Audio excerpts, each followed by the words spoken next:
Hello, everyone, and welcome to another episode of Agave Talk, your number one source for everything agave.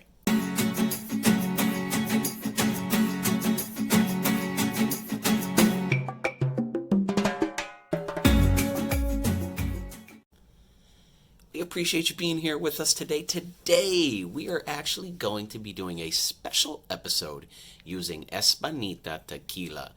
Normally, we just showcase the bottle, open it up, do a little taste, give our thoughts on what it tastes and smells like, things like that. Today, though, we really wanted to dive in since I have all three expressions from Espanita Tequila. I thought it would be a cool video to do a little education on tequila using these bottles. So notice we have three different sets of bottles. You can see the front labels are all different. And notice way down at the bottom, you can see it says Tequila Blanco, Tequila Reposado, and Tequila Anejo. So if you're very familiar with tequila, you probably know what those mean. If you are not, today's video is for you. We're going to dive a little bit into the education behind tequila. We are definitely going to pour these out, smell them and taste them. But we really kind of want to focus today on what it means to be a Blanco, what it means to be a reposado, and what it means to be an anejo. All right. So jumping into the bottle showcase first, though, these Espanita Tequila bottles, they're kind of striking. They're definitely striking in the sense of the art they're using on the labels. You have this embossed glass popping out like 3D. You can see that on the video. Really, really neat looking branding on this. It's definitely going to catch your eyes when you are in the store, and I'm sure that's what they're going for. Looking here, we got the sun going on. The Blanco was a moon. The Reposado is a sun, and this was aged 6 months in the barrel. Again, we have that 3D embossment going on. The process of how they get to that reposado golden looking color of this tequila, moving all the way to the end. You'll notice we got the moon, we got the sun, and in an añejo we got the moon and the sun together. Yes. So kind of cool little subtle hints. If you have all three of this line, you can tell. This is our añejo right here, aged 18 months, so it's an 18-month añejo. Let's kind of zoom on in. See if they say what. Yep, okay, in bourbon barrels. 18 months aged in bourbon barrels. And yeah, these are some really neat looking bottles, some great branding on here. But what does it mean to be a Blanco, a Reposado, and an Añejo?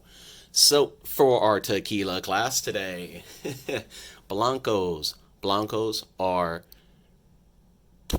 bottled directly from the still. All right, there is no aging whatsoever. There can be a Blanco can be aged up to 2 months, but normally you don't really get aged Blancos. You don't get that up to 2 month Blanco. You just get it straight from the still, packaged clear, and that's pretty much it. This is the most agave forward expression of tequila, that tequila Blanco. If you want to know what agave tastes like, it's gonna shine through your Blancos, absolutely. Moving over to our reposados are aged up to 364 days. All right, notice I didn't say 1 year. 364 days, okay? Because once it hits 365, it turns into an añejo. So our reposado, it's not aged for up to a year, it's up to 364 days, all right? So you're kind of taking this Blanco tequila, what's in this bottle, and they ended up putting it in barrels. Let's see if they share what barrels they used on this one, because it says 6 months age. Okay, so bourbon barrels, more than likely the same barrels they use for their añejo. So they take it out before that 364th day, and they bottle it. That's why it looks a little bit darker than the Blanco. However, now to get this añejo, they end up aging it, well, this one for 18 months, but an añejo in general can go from 1 year to up to 3 years. And that's going to give you that añejo classification. It's definitely a little darker than this reposado. You notice it's been sitting in there a little bit longer, but it's all the same blanco tequila. Okay, so they just let this blanco tequila rest in these bourbon barrels, this for 6 months, and then this, the anejo, it keeps going up to 18 months is what they do it, but an anejo itself can go for up to 3 years. After that, 3 years and beyond, you're going to start getting into your extra añejos. And just every single one of these has such different flavors to them. And a lot of that is based on, the flavors the wood imparts into the blanco tequila. All right, so think of this as your base. And then as they put it into the wood, the barrels, whatever they choose to use, it's going to start adding different flavors to it, make it a little bit more complex. So we're going to actually pour all three of these out. But before we do that too, I want to go back to this artwork. And I have some notes from their website, and I thought it was really cool, just the story behind these three labels. The label on the blanco depicts the crescent moon surrounded by shimmering stars. You can see that. Let me bring that up close. And it says, a symbol of power, and it has been reoccurring in art and spiritual thought for over 30,000 years. A growing moon traditionally marks the time to make wishes, to plant seeds, and to let go of the past. This is when you welcome new creation into your life and cradle it to maturity. So kind of cool. Most of these tequila brands, they have packaging, and yes, it's meant to catch your eye, but a lot of it, they're incorporating art as well and stories behind it. So it's kind of cool to read up on these brands and see why they choose the labels that they chose. So moving on to this reposado, we got the sun here, and it says it features the sun in splendor, the golden disk of sun with 16 rays and a human face. It is an ancient symbol of rebirth, strength, and power. The sun is seen worldwide as a source of celestial gifts conferred to our planet that brings abundance, continuity, stability, positive energy, and hope and happiness. So really, really cool symbolism going on in these bottles of tequila. And bringing this añejo over, and we notice the sun and the moon kind of coming together. They're saying here on the añejo, it portrays a juncture of the sun and the crescent moon. Combined together, they represent a merging of opposites, unity, and cooperation. This balance between opposing parts is a fitting match for this añejo, a well-aged spirit that has acquired a lot of wood-driven flavors from the charred oak barrels. Really cool, really exciting to open these up and try these out today, and kind of give you our thoughts. We're also going to break down, really getting a little bit more in depth into the different smells you're getting from each and why, and then also the different tastes. So a little bit longer than normal video, but I thought this would be really cool to truly break down some of the information behind it and the education behind tequila. So I'm going to use movie magic, pour these out in a second, because as always, we need to let our bottles pop. We'll be right back. All right, everybody, welcome back. We have now poured out all three expressions. You can see we got our blanco, our reposado, and our añejo, that golden color. Personally, some of my favorite expressions, it's going to be your blanco. I love that agave flavor. And then honestly, extra añejos, so aged even more than this. Remember that 3 years and beyond. But I'm really excited to jump into these. Before we do that, though, we want to kind of share with you how the process occurs with tequila and that went into making all of these Espanitas. First, you get that harvest. The agave plants are suitable for craft tequila production are harvested selectively. So they use, experienced humidors to choose when the plants are ripe, usually about 7 years. So they're going to have that maximum concentration of sugar. Tequila is a spirit that they use the plant and that's it. That life of that plant That it goes into this bottle, it's not coming back. So, in the tequila industry, there's definitely a lot of talk around sustainability and things like that. So, just keep that in mind when you are drinking these spirits, the amount of work and dedication that's gone into them. The second step is that cooking process. Those harvested and prepared agave hearts, the piñas, they're cut up and then they're roasted in low temperatures in large stone ovens called hornos.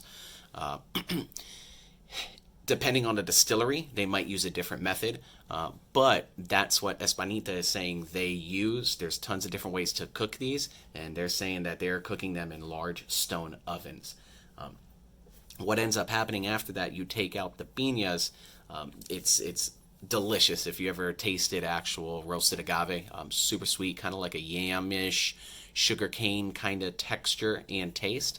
Pretty delicious. The third step, they end up juicing. So they're going to take those cooked piñas, crush them out. The fourth step is fermentation. So that juice from the crushed piñas, the cooked piñas, they let them ferment. And Espanita lets them ferment for about 5 to 7 days with a natural strain of yeast, and without any addition, no accelerants or anything like that. They kind of just let the yeast do its thing. From there, after they ferment, they distill. So fermented juice is distilled in small pot stills, and that's what gives us that blanco. So when it's done distilling, the juice that comes out, the liquid that comes out, is that blanco unaged tequila. And then to get that aging, they move on to step 6 and age with their reposado and anejo. I know I talked a little bit about this. That's also because I like to let my tequila sit for a moment and open up before diving right on into the tasting and smelling. It kind of lets that alcohol get off somewhat, and you're going to get more of what the spirit is truly trying to bring. So looking at this blanco, the aromas are supposed to be of candied aromas, flavors of marzipan, chocolate, mint, sage. Let's see. I'm getting agave right off the bat. I love agave and blancos. I think that's why I love blancos so much. You're getting a little lemongrass in there too. I could see the mint, chocolate. Like it's on point. It's definitely on point. This reposado though. Now moving over to the reposado, aging in the barrel is gonna give it a different kind of aroma.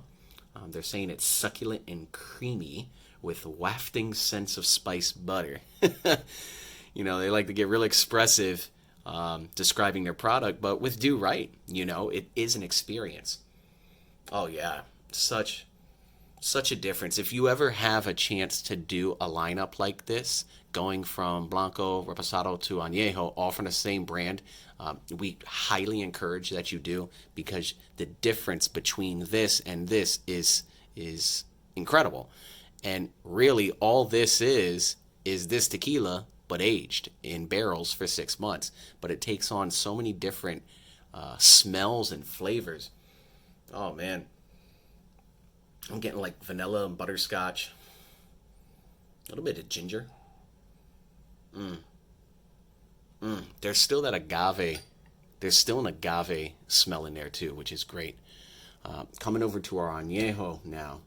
Looking at this añejo, the darkest of them all. Remember, 18 months aged. The smell on this, oh my god, so much more creamier, like caramel, a little bit of coffee, honey. Oh yeah, almond nougat. So I'm reading as I'm smelling. I read almond nougat, and as soon as I read that, I smelled it. If you're ever doing a tasting and you have from the brand the notes that they say should be there, if you have any of that laying around, like if I had a piece of nougat with me, the way the brain works and our sense of smell and taste is all tied together. I would love to bite into a piece of nougat and then taste this. You're going to find that note a whole lot easier. Let's take a sip of this Blanco.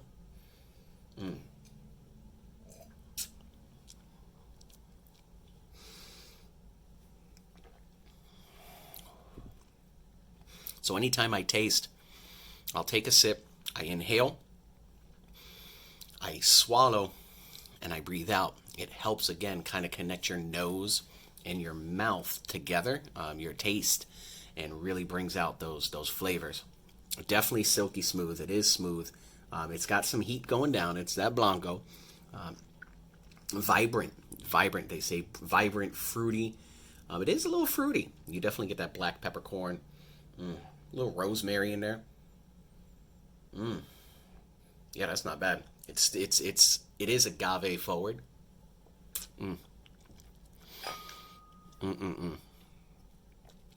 That's not bad at all.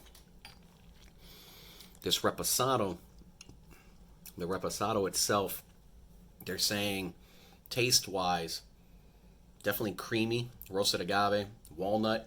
Let's see.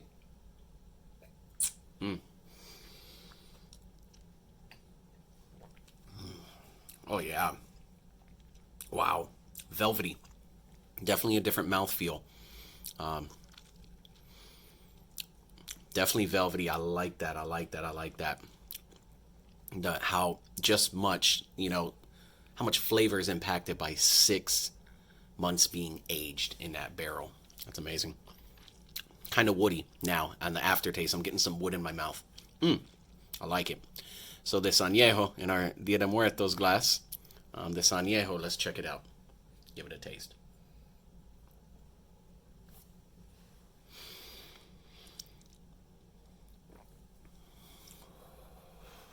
Wow. Honey. I'm definitely getting some honey. The vanilla is there.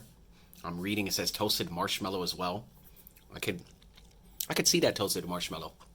And even with the creaminess of it, that's not bad.